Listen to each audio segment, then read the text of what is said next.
नमस्ते दोस्तों, कैसे हैं आप सभी का स्वागत है एक और नए वीडियो में। इस वीडियो में हम लोग देखने वाले हैं कक्षा 10 के प्रश्नावली 1.3 के प्रश्नों के हलों को। इसमें जो भी प्रश्न दिए हुए हैं, सबसे पहले हम प्रश्नों को पढ़ेंगे, उन्हें समझेंगे, फिर उसे हम हल करने का प्रयास करेंगे। इसमें प्रश्न नंबर 1 दिया हुआ है कि सिद्ध कीजिए कि √5 एक अपरिमेय संख्या है। प्रश्न को समझ रहे हैं कि प्रश्न क्या कह रहा है। प्रश्न का कहना यह है कि √5 को हमें अपरिमेय सिद्ध करना है। तो बहुत सारे बच्चों का प्रश्न ये हो सकता है कि इसमें सिद्ध क्या करना है गुरुजी। √5 एक अपरिमेय संख्या होता है और ये है, इसमें हम सिद्ध क्या करें।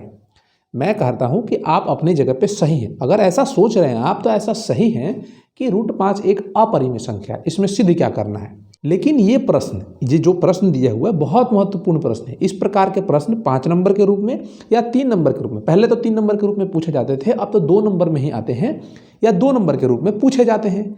तो एग्जाम पॉइंट ऑफ व्यू से ये बहुत महत्वपूर्ण है और ये सिद्ध करने का इसका एक तरीका होता है जिससे हम सिद्ध करके दिखाएंगे कि ये ऐसा है। तो ये √5 जो है अपरिमेय संख्या है। तो आप कहेंगे कि अभी तक इन सारी चीज़ों के बारे में आपने चर्चा ही नहीं किया है। तो मैं कहता हूं कि इसकी चर्चा मैंने कर दी है कि इसको कैसे सिद्ध करेंगे, लेकिन एक अन्य और तरीका है जिसकी चर्चा मैंने नहीं की है और उस चीज़ की ही चर्चा हम यहाँ पे करेंगे।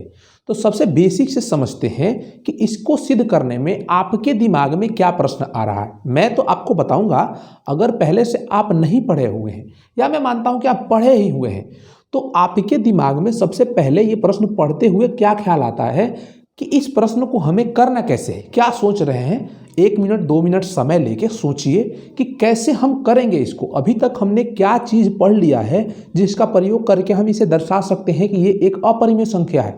जो भी अपरिमेय संख्या दिया होगा, इस √5 के जगह पे आपको √3 भी दे सकता है, √2 भी दे सकता है, √7 भी दे सकता है या अन्य संख्याएं भी दे सकती है। तो हम कैसे दर्शाएंगे इस बारे में आप थोड़ा सा ख्याल करिए। जो चीज़ हमने पढ़ी है उसी के बारे में, जो चीज़ हम नहीं सीखेंगे उसके बारे में नहीं, जितना हमने पढ़ा है उसके बारे में। तो मुझे उम्मीद है कि आप लोग सोच चुके होंगे। थोड़ा सा वीडियो पॉज करके अब मैं बताना प्रारंभ करता हूँ। तो अगर आपको ध्यान हो, अगर मेरे वीडियो को आप फॉलो करते आ रहे हो या कहीं से भी आपने अपरिमेय संख्याओं के बारे में अध्ययन किया होगा, तो सबसे पहली चीज़ क्या जाना होगा कि अपरिमेय संख्या का क्या परिभाषा क्या होता है। सबसे पहली बात आपने जाना होगा कि अपरिमेय संख्या का परिभाषा क्या होता है। अपरिमेय संख्या मतलब होती क्या है। आपने अपरिमेय संख्याओं को पहचाना होगा, आपने अपरिमेय संख्याओं के दशमलव प्रसार के बारे में जाना होगा। आपने ये भी जाना होगा कि यदि 2 अपरिमेय संख्याएं हमें दे दी गई है, उन्हें हम जोड़ेंगे या घटाएंगे या गुणा करेंगे या भाग करेंगे आपस में, तो कौन सी संख्या आएगी। इसी के साथ साथ हमने ये भी पढ़ा होगा कि एक परिमेय संख्या और एक अपरिमेय संख्या, इनको जोड़ेंगे या घटाएंगे या गुणा करेंगे या भाग करेंगे आपस में, तो क्या आएगा। और आपको एक और चीज़ याद हो तो कक्षा 9 में हमने पढ़ा होगा, यदि हमें एक अपरिमेय संख्या दिया हुआ है, इस संख्या में हम किस संख्या से गुणा करेंगे कि ये एक परिमेय संख्या बन जाए। अर्थात हमने परिमेयकरण गुणांक के बारे में पढ़ा होगा। मोटी मोटी बातें हमने इतनी ही जानी है। अब इन्हीं तरीकों को अपना के क्या आप इसे सिद्ध कर सकते हैं कि ये एक अपरिमेय संख्या है। अगर कर सकते हैं तो बहुत अच्छी बात है, अगर नहीं कर सकते हैं तो मैं बताता हूँ कि हम कैसे इसको कर सकते हैं। सबसे पहली बात, यहाँ पे हम अपरिमेय संख्याओं की परिभाषा की बात कर लेते हैं। अपरिमेय संख्याएं क्या होती है, जिन्हें हम P/Q के रूप में नहीं व्यक्त कर सकते हैं। P और Q क्या होता है, पूर्णांक होता है और Q शून्य के बराबर नहीं होता है। तो यदि मैं आपको कहूँ कि हम इस √5 को यदि हम दर्शा दें कि ये P/Q के रूप का नहीं है, बराबर नहीं, रूप का नहीं है, इस रूप में हम इसे व्यक्त ही नहीं कर सकते हैं, तो हम कह सकते हैं कि √5 एक परिमेय संख्या नहीं है, अपरिमेय संख्या है। यदि हम P/Q के रूप में व्यक्त कर देते हैं तो हम कहेंगे कि √5 एक परिमेय संख्या है, क्योंकि हम परिभाषा तो यही जानते हैं कि एक ऐसी संख्या जिसे हम P/Q के रूप में व्यक्त कर सकते हैं, वो चाहे किसी रूप में दी हुई हो, उसे अगर हम अंत में P/Q के रूप में व्यक्त कर दें जहाँ P और Q पूर्णांक हो और Q शून्य के बराबर ना हो, तो वो परिमेय संख्या हो जाती है। अगर नहीं व्यक्त कर पाते हैं तो अपरिमेय संख्या होती है। तो हम इस रूप में दर्शा दें कि ये P/Q के रूप का नहीं है। क्या नहीं है, √5 या √3 या √2, कोई भी प्रश्न दे सकता है। तो हम कह सकते हैं कि ये संख्याएं क्या हैं, अपरिमेय संख्याएं हैं। पहला चीज आपको समझ में आया, ठीक है। अब दूसरी बात करते हैं, हम दशमलव प्रसार के बारे में बात करते हैं। दशमलव प्रसार के बारे में बात करते हैं। हमें ये जानकारी है कि एक अपरिमेय संख्या का दशमलव प्रसार अशांत अनावर्ती होता है। अशांत अनावर्ती या इसको हम अनवसानी अनावर्ती भी बोलते हैं, ये होता है। अगर हम इस स्थिति में √5 का दशमलव प्रसार निकालें और ये दर्शा दें कि √5 का जो दशमलव प्रसार है अशांत अनावर्ती है, तो भी हम कह सकते हैं कि √5 एक अपरिमेय संख्या है। अभी तक ये चीज़ें ही तो हमने पढ़ी है, अपरिमेय संख्या का परिभाषा, उसका एक गुण दशमलव प्रसार, कि उसका दशमलव प्रसार किस प्रकार का होता है, और हमने इतना ही पढ़ा है कि हमने अभी तक यही सीखा है कि अपरिमेय संख्या कौन सी होती है या किसे हम अपरिमेय संख्या कहेंगे। और इसी दोनों चीज़ों का प्रयोग करके हम ऐसा दर्शा सकते हैं, इसमें कोई गलत बात नहीं है। अगर आप सोच रहे हैं कि इस प्रकार से हम नहीं दर्शा सकते हैं, तो आप अपने टीचर से पूछिए या जिन लोगों से आप पढ़ते हैं या अपने सीनियर से पूछिए कि क्या इस प्रकार से हम कर सकते हैं, इसमें कोई गलत बात है क्या। ये मैं इसलिए आपसे पूछने को कह रहा हूँ क्योंकि ये सारी चीज़ें एनसीईआरटी में नहीं दी हुई है कि इस प्रकार से हम दर्शा सकते हैं, कुछ दूसरा ही तरीका दिया हुआ है और उस तरीका को भी हम लोग सीखेंगे। लेकिन बात यह है कि हम इन तरीकों से भी दर्शा सकते हैं, कोई गलत बात नहीं है। लेकिन हम इन तरीकों से क्या करेंगे, अपने आंसर शीट में इस प्रकार से हम दर्शाएंगे भी नहीं और हम ऐसा सीखेंगे भी नहीं, ऐसा हम प्रैक्टिस नहीं करेंगे। सीख तो रहे हैं बट हम अपना प्रैक्टिस इस प्रकार से नहीं करेंगे। हम अपना किस प्रकार से प्रैक्टिस करेंगे, एनसीईआरटी में जो दिया हुआ है उस प्रकार से प्रैक्टिस करेंगे। अब हम कारण समझ लेते हैं कि हम उस प्रकार से ही क्यों करेंगे, इस प्रकार से क्यों नहीं करेंगे। हम इसलिए इस प्रकार से नहीं करेंगे क्योंकि एनसीईआरटी में जो सॉल्यूशन दिया रहेगा, अगर मान लेते हैं कि ये प्रश्न एग्जाम में आपका आ गया और आपने इन तरीकों से प्रैक्टिस किया है और जो आंसर शीट आपका आया है या जो एग्जामिनर जानता है हल करना, वो एनसीईआरटी के मुताबिक ही आपको नंबर देगा। तो ये तरीका हमारे जानकारी के लिए सही है कि हम इस तरीके से दर्शा सकते हैं इनिशियल लेवल पे, लेकिन इनसे अलग एक तरीका है जिससे भी हम दर्शाना सीखेंगे और वही चीज़ एग्जाम में आएगा। इसलिए हम क्या करेंगे, इन तरीकों से नहीं, जो एनसीईआरटी में दिया हुआ है उन तरीके से सीखेंगे। तो चलिए उस तरीकों को भी हम सीखते हैं। चलते हैं अपने अगले पेज पे और जो एनसीईआरटी में तरीका दिया हुआ है इस चीज़ को सीखते हैं। ये प्रश्न नंबर हमारा 1 है, इसका हम हल लिखेंगे। सबसे पहली चीज़ जो परिभाषा हमने पढ़ी है उसी की बात करते हैं, अभी उसी को पकड़ के चलते हैं और उस तरीके को सीखते हैं। अगर हम √5 की तुलना P/Q से करें, अगर इस रूप का हो तो क्या होगा, परिमेय संख्या होगा, अगर नहीं हो तो अपरिमेय संख्या होगा। यहाँ पे हम क्या करते हैं कि हम मान लेते हैं कि जो √5 दिया हुआ है इस रूप का है, अर्थात परिमेय संख्या है। हम क्या मानेंगे, सबसे पहली चीज़ हम मान रहे हैं, हम ऐसा नहीं कह रहे हैं कि √5 एक परिमेय संख्या है, हम यहाँ पे मानेंगे। तो मानेंगे तो हम लिख देंगे कि माना कि √5 एक परिमेय संख्या है, परिमेय संख्या है। अगर √5 एक परिमेय संख्या है तो इस चीज़ को हम ऐसे भी लिख सकते हैं, √5 बराबर P/Q, क्योंकि हमने माना है, हम ऐसा लिख सकते हैं, कोई दिक्कत वाली बात नहीं है।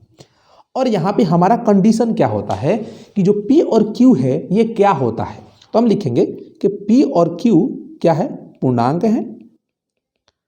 PQ क्या है, पूर्णांक है। Q 0 के बराबर नहीं होना चाहिए। और यहाँ पे एक और चीज़ लिखेंगे, तथा।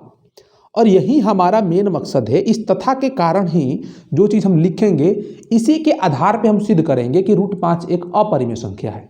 अब वो कैसे, इस चीज़ को समझिए। यहाँ पे तथा में हम ये लिख सकते हैं कि HCF ऑफ P, Q जो है 1 के बराबर है, या इसी चीज़ को जो हमने लिखा है इसको हम या में हम इस चीज़ को दूसरे रूप में ये लिख सकते हैं कि P और Q जो हमें दिया हुआ है, P और Q सह अभाज्य संख्याएं हैं, अभाज्य संख्याएं हैं। इस चीज़ को भी हम लिख सकते हैं। यहाँ पे एक बात समझते हैं जो हमारे लिए नया है, सह अभाज्य संख्याएं। इसको हाईलाइट कर देते हैं, सह अभाज्य संख्याएं को। और ये होता क्या चीज़ है, इस चीज़ को हम समझते हैं कि सह अभाज्य संख्याएं जो हमें दी हुई है ये होती क्या है। इससे पहले इसके बारे में हमने चर्चा नहीं किया है कि सह अभाज्य संख्याएं क्या होती है।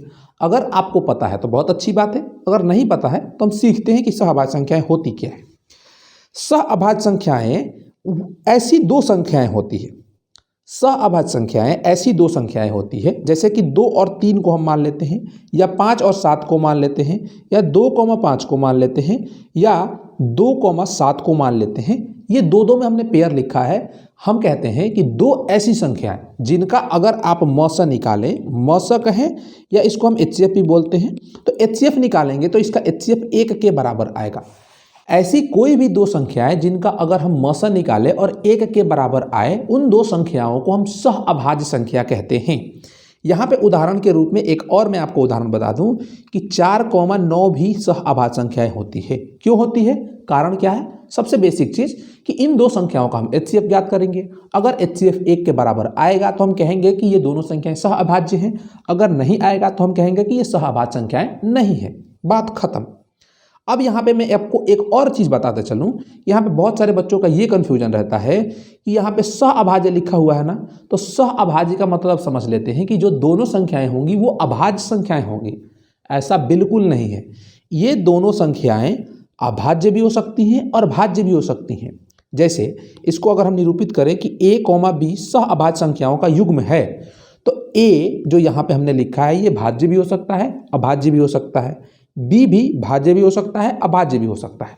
शर्त यह है कि इन दो संख्याओं का जो HCF होगा वो 1 के बराबर होना चाहिए। यहाँ पे इस उदाहरण में अगर हम देखें यहाँ पे तो ये 4 और 9 दोनों भाज्य संख्याएं हैं। यहाँ पे 2 और 7 दोनों अभाज्य संख्याएं हैं। यहाँ पे अगर हम देखें 2 और 5 दोनों अभाज्य संख्याएं हैं। और भाज्य और अभाज्य संख्याओं का भी एक पेयर बन सकता है। जैसे हम ले तो 4 और 7 भी ले सकते हैं। 4 एक भाज्य संख्या है, 7 एक अभाज्य संख्या है। इस प्रकार से बन सकता है। तो उम्मीद है कि आपको समझ में आ गया कि सहअभाज्य संख्याएं क्या होती है। अब चलिए हम अपने मुद्दे पे आते हैं। हमने इस तरीके से लिख लिया और मैंने आपको ये बताया कि इसी बात पे हम फोकस करेंगे कि इन दो संख्याओं का HCF 1 के बराबर है, या इस प्रकार से हम इसको लिख सकते हैं कि P और Q सहअभाज्य संख्याएं हैं। इन्हीं बातों पे हम गौर करेंगे। अब हम अपनी बात को आगे बढ़ाते हैं और यहाँ से हम कुछ सोचते हैं कि क्या कर सकते हैं। हम यहाँ पे सोचते हैं कि यहाँ पे जो समीकरण दिया हुआ है, इस समीकरण के दोनों पक्षों में हम क्या करते हैं, वर्ग कर देते हैं। अब वर्ग क्यों करेंगे इसका भी हम कारण समझेंगे। सबसे पहले हम लिखते हैं कि समीकरण के दोनों पक्षों में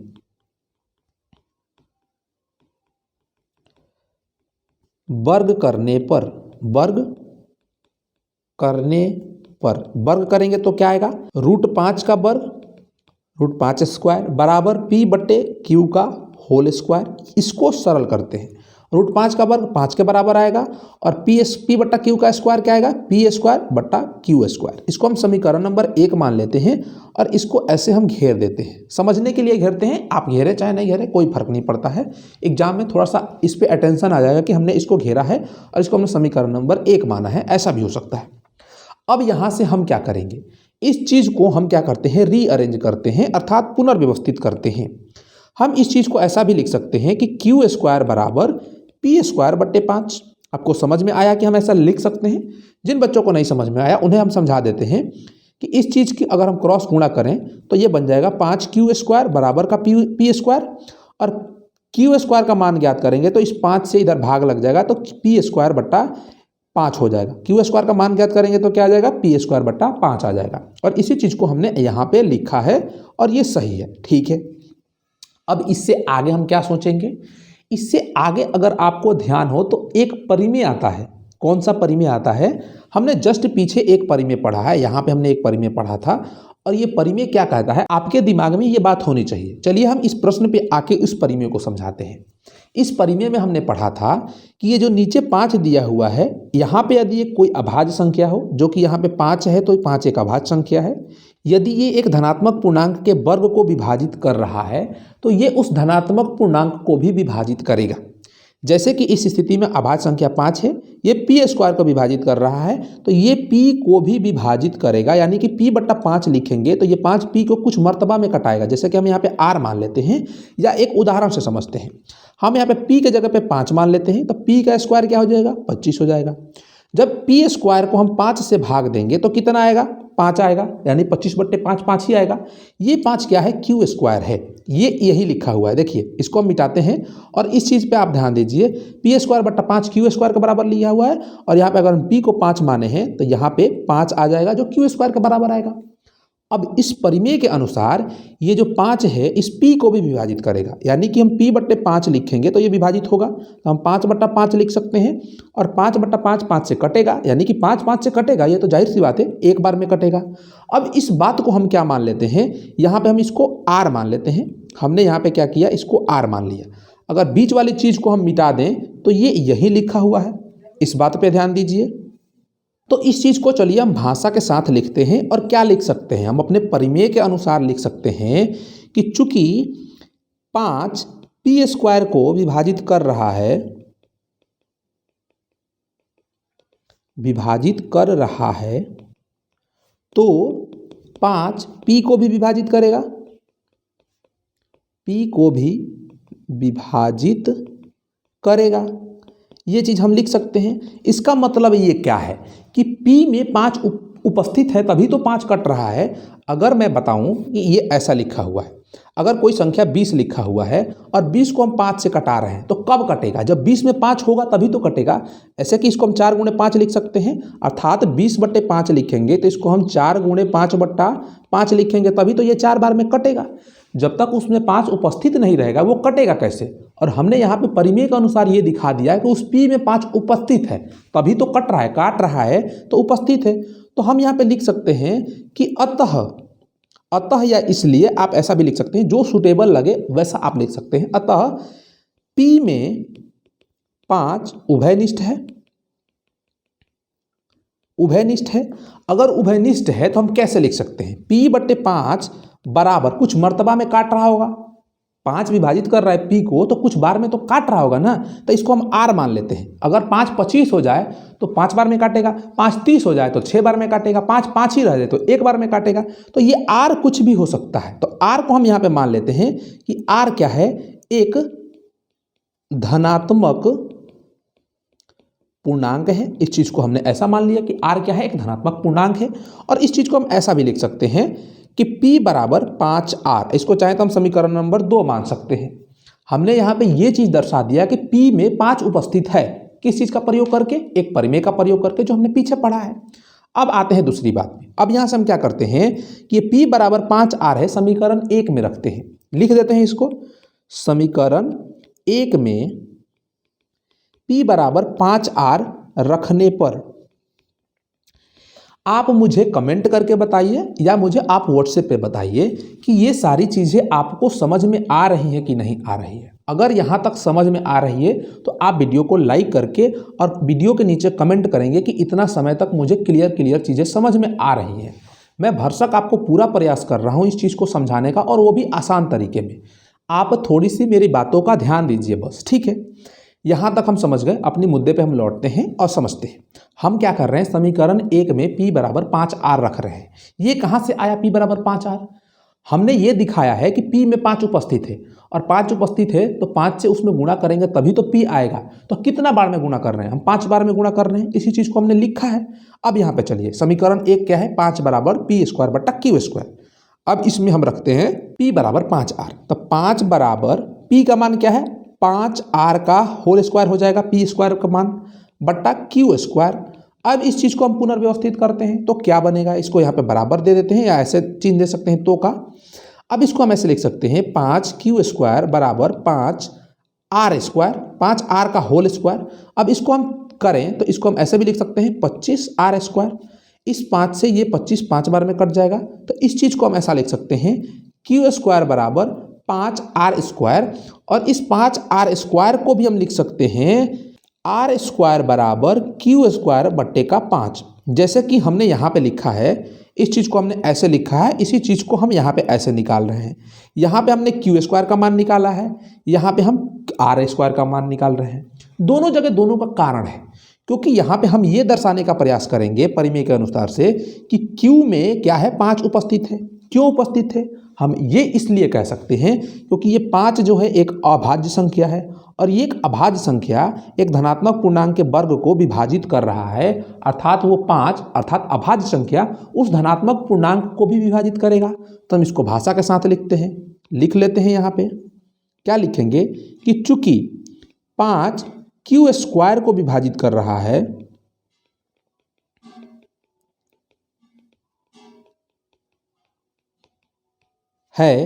तो 5 Q को भी विभाजित करेगा।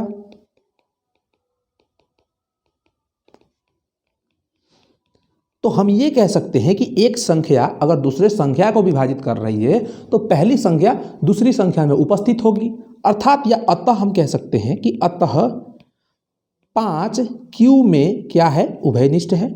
उभयनिष्ठ है, हम ऐसा लिख सकते हैं।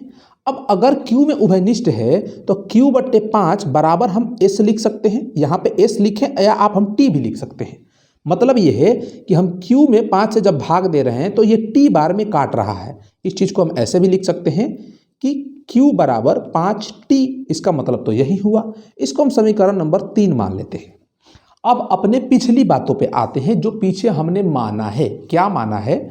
हमने ये माना है कि यहाँ पे जो P और Q है इनका HCF 1 है। HCF का मतलब क्या होता है कि उन दो संख्याओं में जो उभयनिष्ठ गुणनखंड है वो 1 के बराबर है। यहाँ पे हमने 1 माना है, लेकिन हमने दर्शा ये दिया कि इन दो संख्याओं में 5 उभयनिष्ठ है। यहाँ पे 5 उभयनिष्ठ है, हमने Q में दिखा दिया। यहाँ पे हमने दिखा दिया कि P में 5 उभयनिष्ठ है। अब बताइए कि अब हम क्या कह सकते हैं? क्योंकि हमने माना है कि इन दो संख्याओं में 1 के अलावा कुछ भी उभयनिष्ठ नहीं है, लेकिन हमने यहाँ पे दिखा दिया कि 5 उभयनिष्ठ है। अर्थात हमारा मानना गलत है कि इन दो संख्याओं में 1 के अलावा कुछ भी उभयनिष्ठ नहीं है। हमने यहाँ पे 5 दर्शाया है तो हमने गलत ही तो माना है। ये हमारा मानना कैसे गलत हो गया? हमने तो मानते हुए आ रहे हैं, तो ये हमारा जो मानना है वो गलत कैसे हो गया? ये गलत इसलिए हो रहा है क्योंकि जो √5 है इसको हमने एक परिमेय संख्या मान लिया है। ये है एक अपरिमेय संख्या, हम जानते हैं, लेकिन इसको हमें दर्शाना है तो हमने माना है एक परिमेय संख्या, जो कि हमने गलत माना है। अर्थात √5 एक परिमेय संख्या नहीं है। जब √5 एक परिमेय संख्या नहीं है तो कौन सी संख्या है? अपरिमेय संख्या है। ये तरीका हो गया। तरीका नंबर कौन सा हो गया? तीसरा हो गया।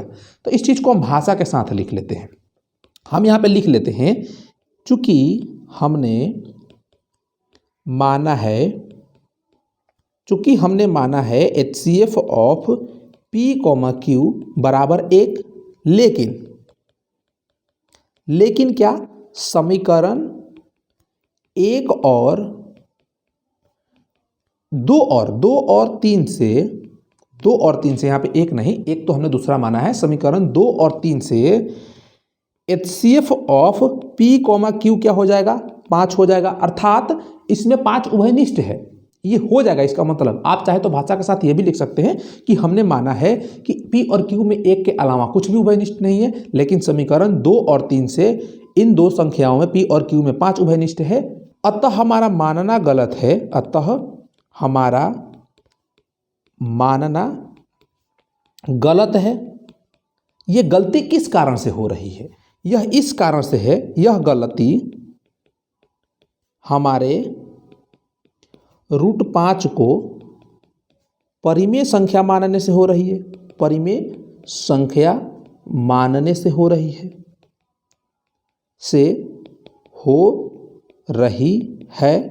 अतः हम यह कह सकते हैं कि √5 एक अपरिमेय संख्या है। उम्मीद है ये प्रश्न आपको समझ में आया कि मैं आपको समझाना क्या चाहता हूँ। हो सकता है ये समझने की प्रक्रिया थोड़ी लंबी हो गई हो, लेकिन आपको समझ में आया हो कि हम इसको किस प्रकार से करेंगे और कैसे करेंगे। तो इस वीडियो में इस प्रश्नावली का पहले प्रश्न को ही रहने देते हैं। अगले वीडियो में इसके आने वाले प्रश्नों को हम हल करेंगे, क्योंकि यहाँ पे हम समझ चुके हैं कि किस तरीके से हमें करना है।